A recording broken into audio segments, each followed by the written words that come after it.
देखो भाई next question की बात करेंगे। अब नेक्स्ट क्वेश्चन देखिए, लिखिए नेक्स्ट क्वेश्चन लिखिए, in following figure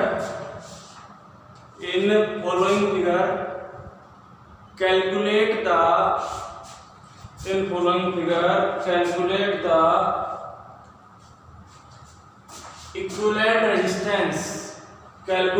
equivalent resistance between point A and B.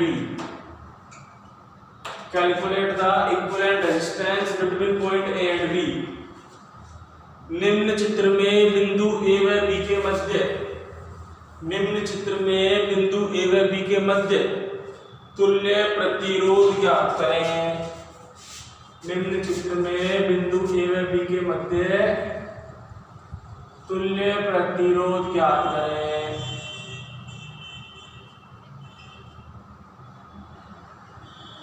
हाँ देख लो डायग्राम क्या दे रखा है, बनाओ डायग्राम बनाओ इस तरह से।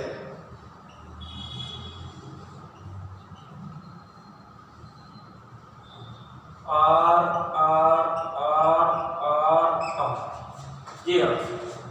ये डायग्राम है।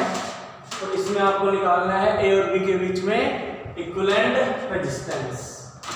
करो अपने डायग्राम बनाओ और ए और बी के बीच में इक्विवेलेंट रेजिस्टेंस निकालना है। कैसे करेंगे देखो ध्यान देना। जब कभी भी आपको ऐसा डायग्राम देखने को मिले, बोर्ड पे तो आ रहा है ना, देख लेता हूं एक बार में, कैमरे में भी रिकॉर्ड हो रहा है कंप्लीट आ रहा है कंप्लीट। सुनो ध्यान से बात, जब कभी भी आपको ऐसा डायग्राम देखने को मिले तो इसका मतलब ये है कि इस डायग्राम की जो शक्ल है वो ये होगी। देखो ए इस तरह से, बी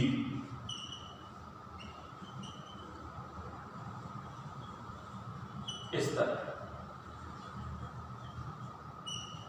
ये बात ध्यान रखना कि ये जो डायग्राम है, इस डायग्राम की शक्ल कैसी होगी, ऐसी। ये इसका जैसे दिख रहा है, ये डायग्राम जैसे दिख रहा है इसकी जैसे। कैसे बता, कैसे कह सकते हैं डायग्राम ये है, समझाता हूँ, देखो ध्यान समझो। हम क्या करेंगे, अगर आपको पहले समझना कि सर्किट इस तरह कैसे क्या समझेंगे इसको। जैसे मान लो आप क्या करो, इनको नंबर वाइज लिख लो।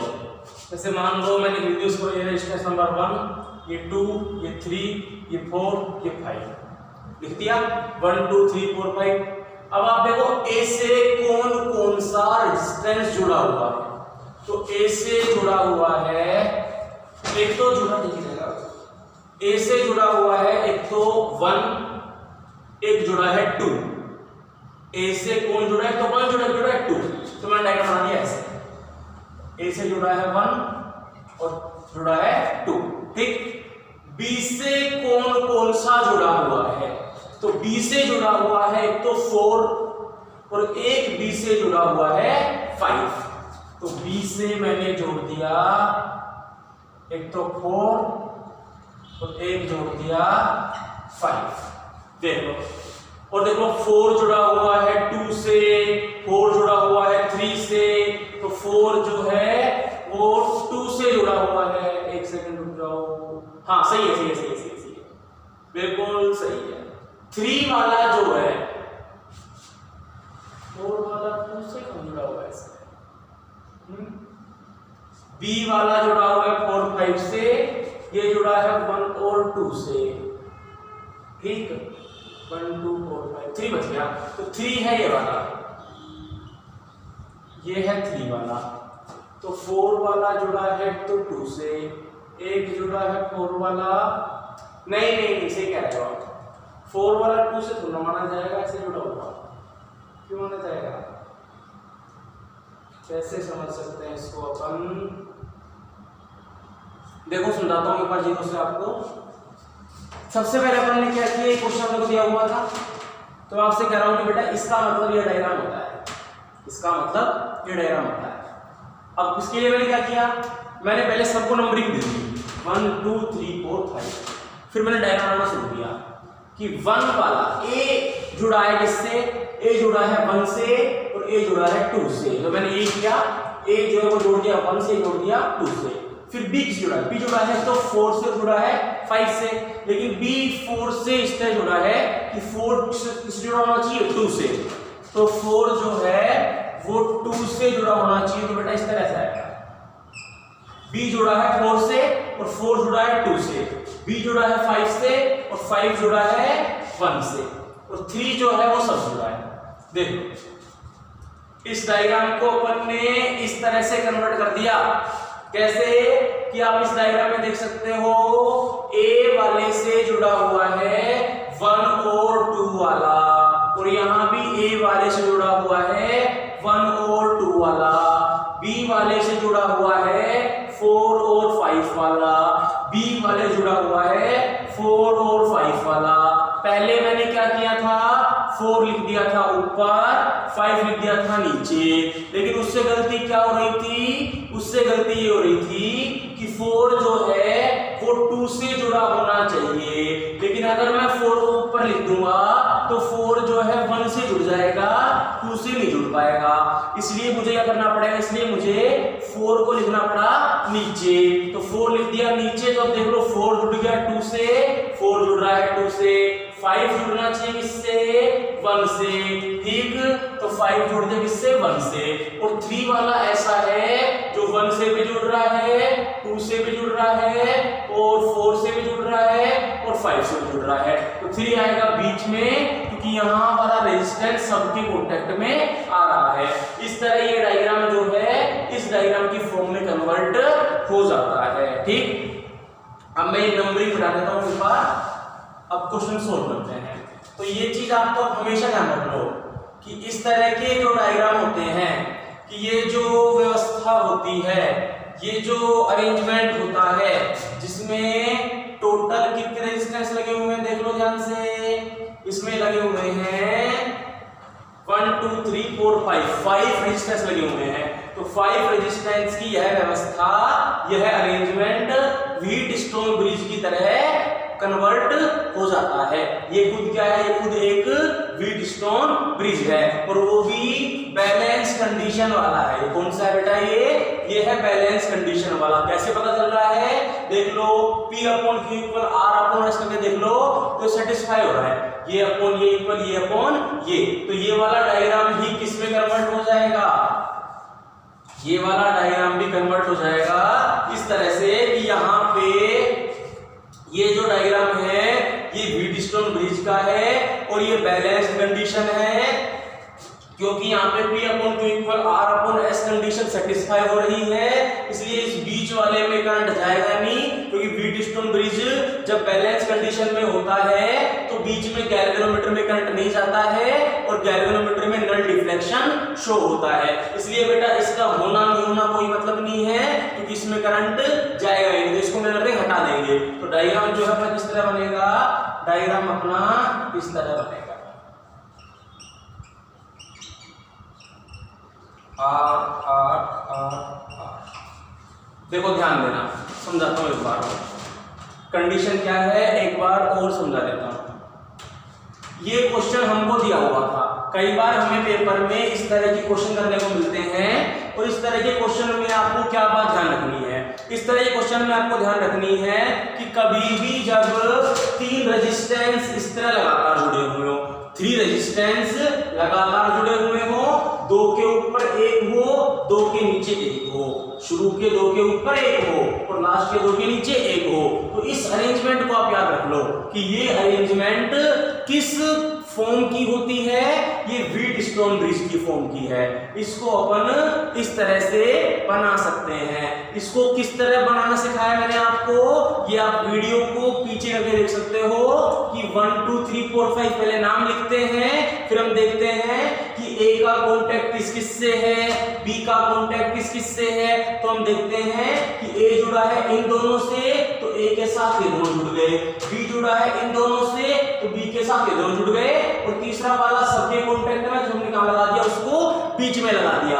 इसलिए ये वाली कंडीशन कौन सी कंडीशन कहलाती है, ये भी व्हीट स्टोन ब्रिज का ही एक बदला हुआ फॉर्म है, ठीक। और अब जब ये हमने ये बनाया तो इसमें हमने क्या देखा कि ये जो कंडीशन है, ये कंडीशन इस तरह से स्टोन ब्रिज की बैलेंस कंडीशन को सेटिस्फाई करती है कि यहाँ पे P/Q इक्वल R/, आप देख सकते हो R/R करेंगे कितना मिलेगा 1, और इधर भी R/R कितना मिलेगा 1, यानी कि ये है बैलेंस कंडीशन, संतुलन अवस्था। और संतुलन अवस्था में क्या होता है कि गैल्वेनोमीटर जो बीच में लगा होता है उसमें करंट नहीं जाता है। यहाँ बीच में क्या लगा हुआ है, रेजिस्टेंस लगा हुआ है, मतलब इस वाली साइड में करंट नहीं जाएगा, और जिसमें करंट नहीं जा रहा इसका मतलब इस साइड का, इस ब्रांच का हमारे लिए कोई रोल नहीं है। तो हम इसको क्या कर देंगे, यहाँ पे नेगलेक्ट कर देंगे, इसको हम हटा देंगे, तो हमारा ये डायग्राम जो है इस डायग्राम में कन्वर्ट हो जाएगा। इस तरह से ये 5 रेजिस्टेंस की व्यवस्था पहले इसमें कन्वर्ट होती है, फिर बैलेंस होने के कारण ये इसमें कन्वर्ट हो जाती है। और अब हम इजीली ए और बी के बीच में इक्विवेलेंट रेजिस्टेंस कैलकुलेट कर सकते हैं। किस तरह से आप समझ सकते हैं कि R इक्विवेलेंट किस तरह से निकलता है कि ये दोनों अपने पास ऊपर वाले किसमें हैं, ऊपर वाले दोनों R जो है वो सीरीज में है, तो सीरीज यानी श्रेणी क्रम में है, तो उन दोनों को कितना मिलेगा R+R 2R मिलेगा, और नीचे वाला R+R कितना मिलेगा 2R, और 2R कितना हो जाएगा ये पैरेलल में। तो ये डायग्राम भी किस तरह बन जाएगा, ये डायग्राम भी इस तरह बन जाएगा कि A और A के ऊपर लगा हुआ है 2R और A के नीचे लगा हुआ है 2R, ठीक। और ये दोनों किसमें है, पैरेलल में, और पैरेलल में फॉर्मूला होता है गुणा बटे जोड़, मल्टीप्लाई अपॉन एडिशन। कितना हो जाएगा बेटा 2R × 2R upon 2R + 2R, यानी कितना हो जाएगा बेटा, ये आएगा 4R² अपॉन कितना आएगा 4R, यानी कितना आ जाएगा R। तो यहाँ पे R इक्विवेलेंट कितना आ जाएगा बेटा, R इक्विवेलेंट आ जाएगा R, ठीक। ये कंप्लीट नोट कर ले, मैं देख लेता हूँ बोर्ड पे लिखा हुआ कंप्लीट जो है वो मोबाइल स्क्रीन पे आ रहा है या नहीं आ रहा है। कंप्लीट आ रहा है, कोई दिक्कत वाली बात नहीं है, ठीक। इस तरह से ध्यान रखना, बहुत ही अच्छा क्वेश्चन है, करना आना चाहिए। इस तरह के क्वेश्चन आपको कभी भी कहीं पे भी मिले तो आप में से कोई भी बच्चा जो वीडियो देख रहा है वो छोड़ेगा नहीं, ठीक। पहले समझना है और समझने के बाद याद रखना है। समझना क्या है, समझना ये है किस तरह से ये बिग स्टोन ब्रिज में कन्वर्ट हुआ, ठीक। और याद तो हर बच्चे को रखना है कि जब ये 3 के ऊपर 2 के नीचे 1, इस तरह की कंडीशन, ये 3 इन 2 के पे 1, ये 2 के 1, ये जो कंडीशन होती है ये बिग स्टोन ब्रिज की होती है। और बैलेंस कंडीशन है तो ये इसमें घटा देंगे तो कंडीशन ये बन जाएगी। और किस तरह के क्वेश्चन इस तरह अपन सोल्व करते हैं आप सबको आना चाहिए, नोट कर लेना। कई बार क्या होता है, हमको क्वेश्चन इस तरह मिलता है कि इसकी जगह रेजिस्टेंस की जगह जो है वो हमको सेल लगा के दे देता है, या रेजिस्टेंस की जगह हमको वो कैपेसिटर या संधारित्र लगा के दे देता है। तो किस तरह क्वेश्चन सोल्व कर सिखाता हूं, ये नोट करो, नेक्स्ट क्वेश्चन लिखो। लिखिए नेक्स्ट क्वेश्चन बेटा, लिख लेना, मैं लिखवा लेता हूं नेक्स्ट क्वेश्चन। देखो ध्यान देना, मतलब मिटा तो क्यों रहूंगा इसको, देखो बिठाता नहीं उसको। ये कह रहा हूं मैं आपसे कि क्या करता है वो पेपर वाला, वो इसकी जगह एक क्वेश्चन ऐसा बनता है कि ये R की जगह यानी बेटा प्रतिरोध की जगह, रेजिस्टेंस की जगह क्या लगा देता है, वो कैपेसिटर लगा देता है। क्या लगा दिया उसने बेटा, ये कैपेसिटर। क्या बोलते हैं हिंदी में कैपेसिटर को, कैपेसिटर को हिंदी में बोलते हैं संधारित्र। इस तरह को लगा देता है संधारित्र, ठीक। वैल्यू मान लो इनकी C, ठीक। हिंदी मीडियम वाला बच्चों को मैंने पढ़ा नहीं रखा, इस कैपेसिटर वाला 2 वर्ड सीख लेना, थोड़ा बता देता हूँ। हालांकि हिंदी इंग्लिश दोनों में बता रहा हूँ मैं, एक बार थोड़ा आपको मैं कैपेसिटर की नॉलेज दे देता हूँ, ध्यान समझना कैपेसिटर की नॉलेज क्या है। ये हिस्सा बोर्ड में आ रहा है कितना, इतने में आ रहा है, देख लेता हूँ एक बार बोर्ड में इतना हिस्सा आ रहा है क्या, तो उतने हिस्से में आपको मैं कैपेसिटर जो है वो समझा देता हूँ। आ रहा है, देखो ध्यान समझना। देखो बेटा कैपेसिटर क्या होता है, कैपेसिटर को जब मैंने चैप्टर शुरू किया था ये, तब भी थोड़ी सी नॉलेज दी थी कि कैपेसिटर को हिंदी में अपन कहते हैं संधारित्र, और इसको इस तरह संकेत से दर्शाया जाता है कि सेल या बैटरी में 2 डंडे होते हैं, सेल में 2 डंडे होते हैं, एक छोटा होता है एक बड़ा होता है, जबकि कैपेसिटर में 2 डंडे क्या होते हैं, बराबर साइज के होते हैं। तो कैपेसिटर क्या होता है, एग्जांपल क्या है इसका कि अपने पंखों में जो कंडेंसर लगा हुआ होता है उस कंडेंसर को क्या बोलते हैं अपन, कैपेसिटर संधारित्र बोलते हैं। ये उसका संकेत सिंबल होता है और ये काम क्या करता है, ये इलेक्ट्रिक एनर्जी विद्युत ऊर्जा को अपने अंदर स्टोर करने का काम करता है। जिस तरह से रेजिस्टेंस अर्थात प्रतिरोधों का संयोजन श्रेणी क्रम, समांतर क्रम, सीरीज कॉम्बिनेशन, पैरेलल कॉम्बिनेशन होता है, इसी तरह कैपेसिटर का भी होता है। कि जैसे मान लो अगर इस तरह से जुड़े हुए हैं तो क्या आएगा, इसको बोलेंगे अपन कैपेसिटर का सीरीज कॉम्बिनेशन, संधारित्र का श्रेणी क्रम संयोजन कहलाता है ये वाला।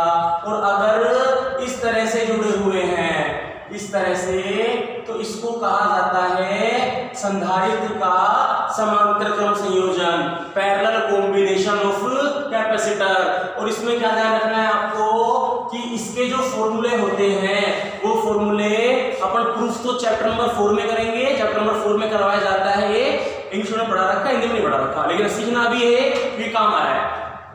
आप याद रखना, आपके हमेशा लाइफ में काम आएगा। जब भी क्वेश्चन इसके आएंगे तो हमेशा आप इस कॉन्सेप्ट को ला सकते हैं कि कैपेसिटर के जो श्रेणी और समांतर, सीरीज और पैरेलल के फॉर्मूले हैं वो प्रतिरोध रेजिस्टेंस के उल्टे होते हैं। मतलब रेजिस्टेंस यानी प्रतिरोध में सीरीज श्रेणी में जो फॉर्मूला काम आता है, श्रेणी क्रम संयोजन में, सीरीज कॉम्बिनेशन में जो फॉर्मूला लगता है वो कैपेसिटर के तो लगता है पैरेलल में। और जो यहाँ रेजिस्टेंस का समांतर है, पैरेलल है, वो वहां फॉर्मूला किसका बन जाएगा, सीरीज का, श्रेणी का। जैसे अगर इस तरह से जुड़ा हुआ है, तो इस तरह जुड़ा हुआ है तो अपन क्या फॉर्मूला, जैसे मान लो 3 है, C1 C2 C3, ठीक।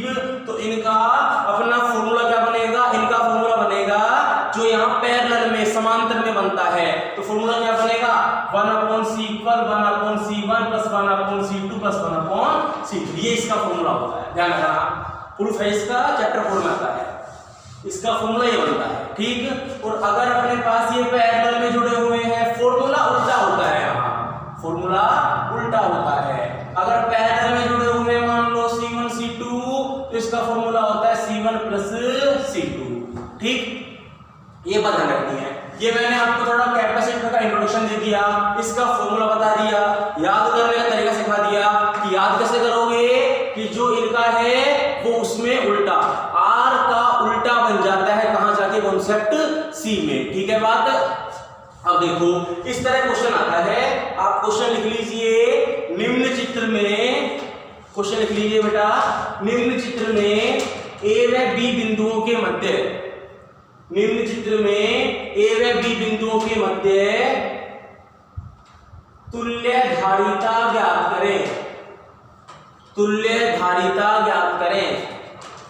Calculate equivalent capacitance, calculate equivalent capacitance between point A and B in given circuit, between point A and B in given circuit। और ये जो है आपको डायग्राम दिया हुआ है, ठीक है बच्चों। अब देखो ये डायग्राम भी सेम टू सेम इसमें कन्वर्ट माना जाएगा, किस तरह से कि बस R हटा के क्या लगा दूंगा मैं, C लगा दूंगा इस तरह से। तो ये डायग्राम भी, सारे क्वेश्चन बहुत अच्छे से ध्यान रखना। तो क्वेश्चन सीरीज बहुत जरूरी है हमारे लेक्चर की, आपको यहाँ पे सबसे बेस्ट पढ़ाया जा रहा है, देखो ध्यान से। और एक बार जो खोदेगा, टाइम निकाल देगा, फिर वो अगले साल उसको पढ़ना पड़ेगा। देखो इस तरह से हो गया।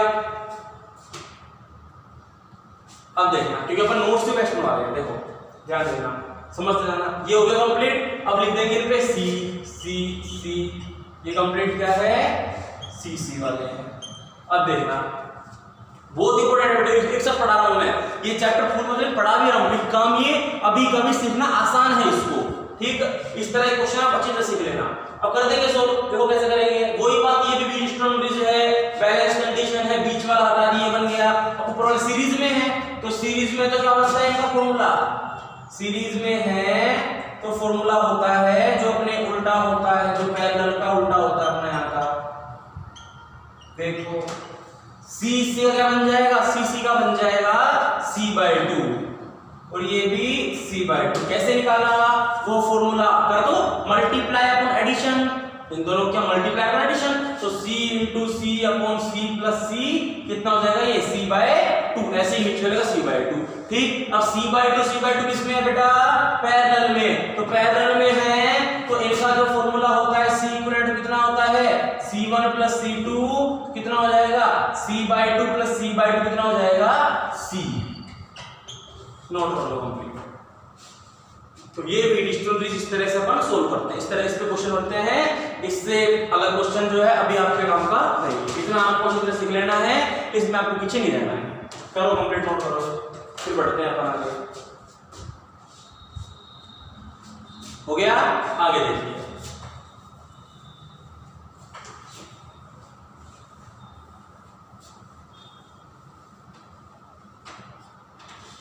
देखो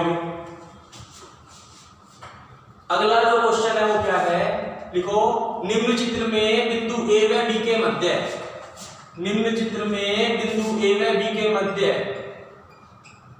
तुल्य धारिता ज्ञात करें, तुल्य धारिता ज्ञात करें। Calculate equivalent capacitance,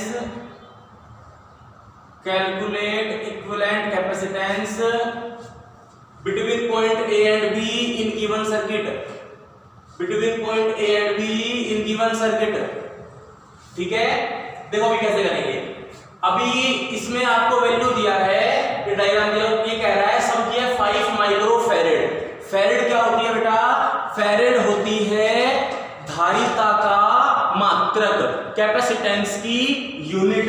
capacitance quantity का नाम है, राशि का नाम है, भौतिक राशि का नाम है, और इसका मात्रक क्या होता है, इसका मात्रक होता है फैरेड। ध्यान रखना फिजिक्स में आपको दो मात्रक मिलते हैं जो केमिस्ट्री में काम आते हैं, फिजिक्स में आता ही नहीं है। एक तो होता है फैरेड, एक होता है फैराडे।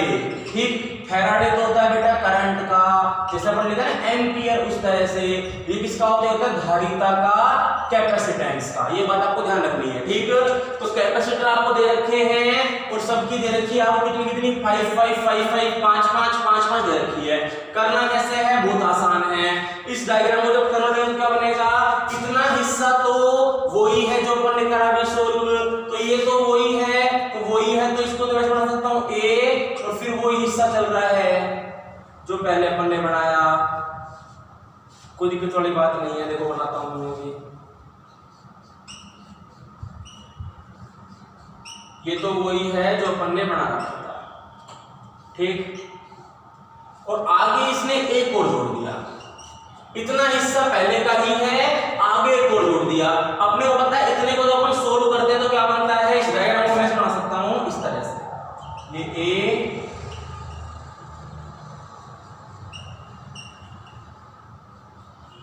इसको बना सकता हूं इस तरह से मैं। ठीक, फटाफट कर रहा हूं मैं। ये इसको इस तरह बना देंगे। इस गोले का अपने पास C आ रहा था, R आ रहा था, 5 आ रहा था, इसका 5 आ जाएगा, और वो भी ये बन जाएगा इस तरह से A 5 5, इनका आ जाएगा पैरेलल कॉम्बिनेशन। ये श्रेणी क्रम है ना, समांतर क्रम, सॉरी श्रेणी क्रम है ये, सीरीज कॉम्बिनेशन। फॉर्मूला क्या लगेगा इसमें, पैरेलल फॉर्मूला आएगा। कितना आएगा इसमें फॉर्मूला आएगा 5 × 5 अपॉन 5 + 5 कितना हो जाएगा, यह जाएगा अपना C इक्विवेलेंट = 2.5। कितना आएगा बेटा 2.5। सोल्व कर लो, देख लेता हूं नोट्स स्क्रीन पर आ रहा है, फटाफट कर लो कंप्लीट। ये क्वेश्चन जितने प्रैक्टिस करोगे इनको आपको याद करना है। क्वेश्चंस को समझ गए, कंप्लीट आ रहा है पूरा, कोई बड़ी बात नहीं है। फटाफट कर लो इनको, फिर आगे बढ़ते हैं। फटाफट करो, हो गया बेटा कंप्लीट, फटाफट कर लो, फिर बढ़ते हैं आगे। हो गया क्या भाई, बोलो।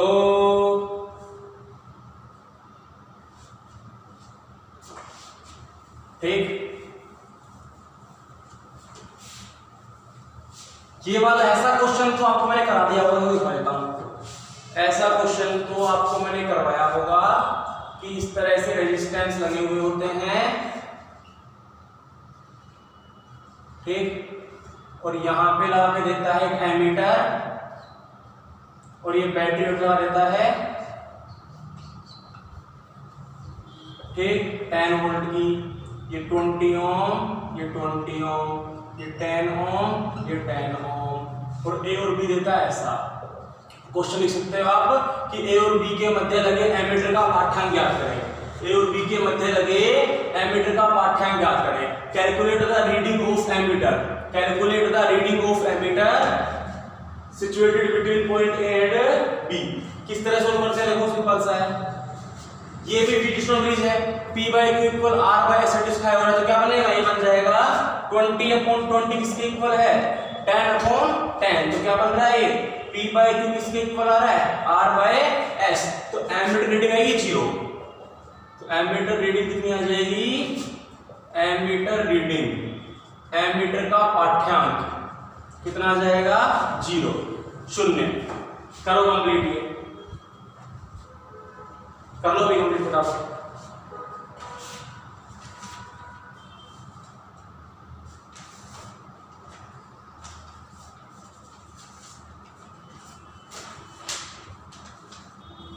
एक और क्वेश्चन देख लो, अच्छा क्वेश्चन है, हो गया है कंप्लीट।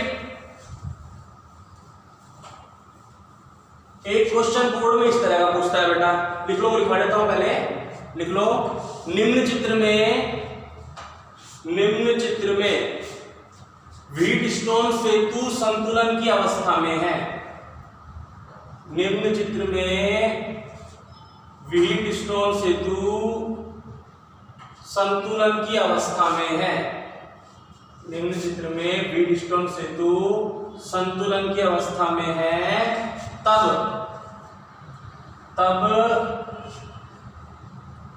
प्रतिरोध x, किस तरह लिखते हैं x, प्रतिरोध x का मान ज्ञात करें, प्रतिरोध x का मान ज्ञात करें। इंग्लिश में बड़े बच्चे लिख लो, in given circuit Wheatstone bridge is in balance condition, Wheatstone bridge is in balance condition, then calculate resistance x, then calculate resistance x, then calculate resistance x। ये डायग्राम बना लो, ठीक है, अभी वीडियो पॉज कर लो, बना डायग्राम। अब देखो आगे बढ़ाता हूं, किस तरह करेंगे। बैलेंस कंडीशन में क्या होता है, आपको पढ़ा दिया मैंने, P by Q किसके इक्वल होता है, R by S के, तो ये कितना हो जाएगा, देखो ये x ये निकालना अपने को, यानी कि इधर का अपॉन इधर का किसके इक्वल होगा, इधर का अपॉन इधर का, ये कितना है, ये है बेटा 10, तो 10/5 इक्वल होना चाहिए किसके, अब ये कितना, ये है 100, तो 100/, ये दोनों है पैरेलल कॉम्बिनेशन में, समांतर क्रम संयोजन में, तो इन दोनों का कितना बनेगा, मल्टीप्लाई अपॉन एडिशन, गुणा बटे जोड़, कितना हो गया, गुणा बटे जोड़, मल्टीप्लाई हो गया बेटा 100 into x, और जोड़ कितना हो गया, एडिशन 100 plus x, ठीक, आएगा आएगा 2, सोल्व कर लेंगे फटाफट, हो जाएगा कितना, 100 से 100 कट गया, ये आ गया 100x अपॉन कितना, 100 प्लस, ऊपर आएगा 100 plus x, नीचे आएगा 100x, सोल्व कर लेंगे फटाफट इसको, कितना आएगा, ये बनेगा 200x equal to 100 plus x, ये बनेगा नहीं बनेगा, बोलो भी, देखो 10/5 तो हो गया 2, और 100 का आ गया 100, और इसका कितना आ गया, इसका आ जाएगा अपना 100x/100 प्लस x, ठीक, और जब इसको अपन सोल्व करेंगे तो क्या बनेगा, ये 100 प्लस x किसके इक्वल आ जाएगा, ये आएगा 2x, यहाँ पे 100 नहीं आएगा, अभी थोड़ी सी गड़बड़ है इसमें,